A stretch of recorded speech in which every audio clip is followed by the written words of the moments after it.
रूसी ठिकानों पर यूक्रेनी सेना का बड़ा हमला हुआ है। रूसी ठिकानों पर यूक्रेनी सेना ने गोले दागे हैं। यूक्रेन के हमले में रूसी ठिकाना तबाह हो गया है। यूक्रेन ने इस हमले का वीडियो जारी कर बताने की कोशिश की है कि अभी भी मैदाने जंग में उसकी सेना टिकी हुई।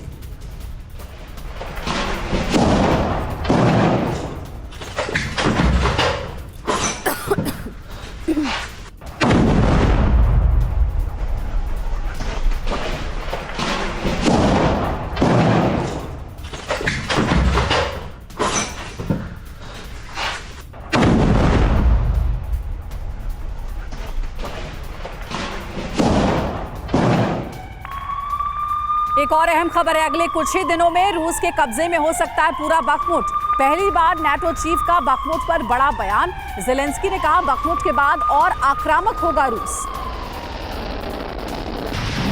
फ्रीडम ऐप से सीखकर क्या आपने देसी मुर्गी का पालन शुरू किया है? अगर ऐसा है तो आप अपनी देसी मुर्गियों को 1 करोड़ फ्रीडम ऐप के जो ग्राहक हैं उन्हें बिना किसी खर्चे के आप उसे बेच सकते हैं।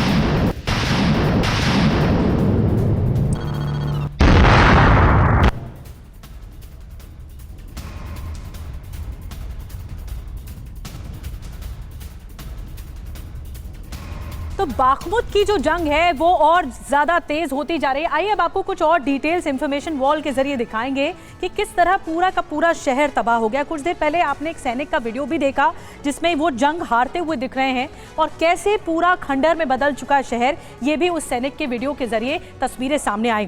पूरा का पूरा जो एरिया है वहाँ पर कोई इंसान नहीं दिख रहा है और लोग पलायन कर चुके हैं, लोग चले जा चुके हैं बाखमुत से। लेकिन ये बहुत बड़ी त्रासदी है जो इस वक्त बाखमुत झेल रहा है। अब बाखमुत में जीत के लिए पुतिन का फॉर्मूला क्या रहा, क्योंकि बाखमुत एक सेंटर पॉइंट पर रहा और यहाँ पर जंग तेज होती चली गई। उन्होंने रणनीति किस तरह से बनाई, आई बिग वॉल के जरिए जल्दी से आपको बताते हैं किस तरह की रणनीति रूस इस वक्त बना रहा है। ऐसे बाखमुत जीता रूस ने क्वालिटी वाली जगह की क्वांटिटी का सहारा लिया। यहाँ पर ज्यादा से ज्यादा सैनिकों को झोंका गया। पुतिन ने भारी संख्या में सैनिकों, वैगनर फोर्स को बाखमुत में झोंक दिया।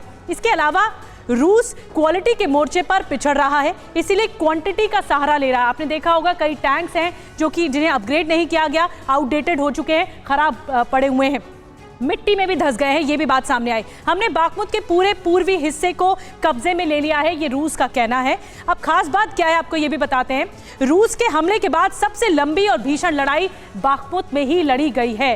तो जब अटैक किया गया था 2022 में, दीपक जी, जब अटैक किया गया था फरवरी 2022 में, साल से ज्यादा हो गया इस जंग को, लेकिन जो सबसे बड़ी लड़ाई इस वक्त याद रखी जा रही है वो बाखमुत की रखी जा रही है, जिसमें रूस कह रहा है कि अगर बाखमुत पर हम जीत हासिल नहीं कर सकते थे तो फिर हम कुछ नहीं हासिल कर सकते थे।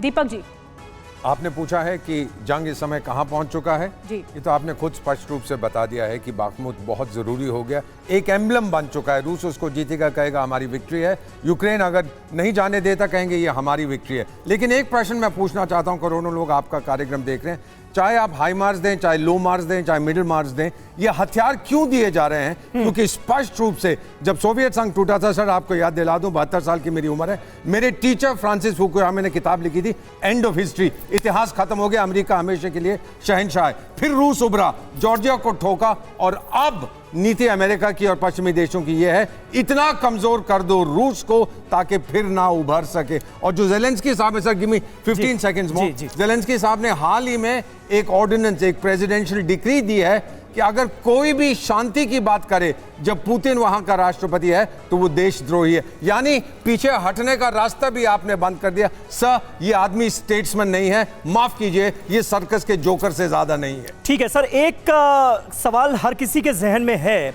कि स्ट्रैटेजी फिलहाल रूस की नजर क्या आ रही है। बाखमुत जैसा कि मैंने आपको बताया, अपने दर्शकों को बताया कि एक सुरक्षा कवच की तरह था, वो कवच जो है वो अब नहीं रहा और उसके ठीक बाद 6 शहरों पर मास अटैक होते हैं। ये स्ट्रेटजी क्या बता रही है? रूस के सोल्जर्स का मोराल ऊपर करने के लिए और यूक्रेनी जो थोड़े उसके बचे हुए सिपाही हैं उनका मोराल तोड़ना है।